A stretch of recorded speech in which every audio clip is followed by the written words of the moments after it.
So this is the first demonstration we're going to do, and for this I used cheesecloth. Now you can get cheesecloth, I think, at the supermarket, or you can get it at the fabric store too. I bought this at the fabric store. And when you cut off a piece, you want it to be irregular and you want to pull it in different directions. So it's not all uniform, the little squares inside, not all uniform. So we're going to use that. And then I used another material that I found at the fabric store, and this is really, really cool. It's a netting, but it's not the regular sort of round netting. It's got a pattern in it that's interesting, and when you use it in landscape, I use it a lot in my landscape paintings. It creates really nice textures. And again, you just want to cut off a piece irregular. You don't want it to be totally round. You want to pull it around a little bit to even change some of the patterns within that. So I'm going to demonstrate that first. I'm going to do these demonstrations on small pieces of watercolor paper. So let's say we're doing a hill that comes down here, and I want to take my cheesecloth, pull off a piece of cheesecloth, and maybe put that in there like that, and just add some more paint on top of that. See how that looks? See how we're getting that design within the landscape. And it's just, you can have a lot of fun with this. Now I want to clean off my brush and put some quinacridone gold in here also, just in the bottom area. You want to use the paints, yeah, mix it in like that, and let's add the green that we did up here. This makes a nice combination actually of colors.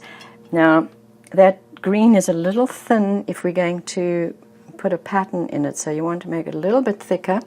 And I think for that I'm going to use a piece of this netting that I bought, and I'm just going to lay it down like this, press it into the paint, take my paintbrush, add a bit more paint on top like that. You don't want to, actually you don't want to overdo this in terms of making the paint too thick. So what I may also do to make these patterns work well is take a piece of cellophane, put it over the paper. See, even I press it down, even the cellophane creates a nice pattern in the design there. I'm going to put a heavy book on this, and when it's dry I'll show you how the pattern comes out. Now I want to show you how this first demonstration came out. Look at the fabulous textures here.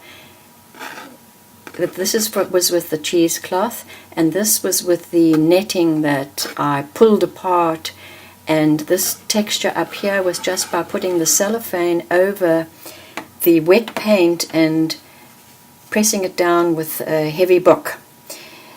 Now, the point of these demonstrations is just to show you how to create texture in watercolors and not to do actual individual paintings. But I'm going to show you one more thing that I did on this painting, and that was the branch, the tree that I had coming up here.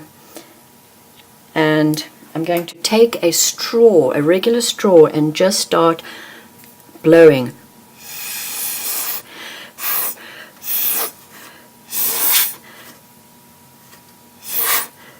Just to blend this bottom part in, I'm just going to add a little bit of and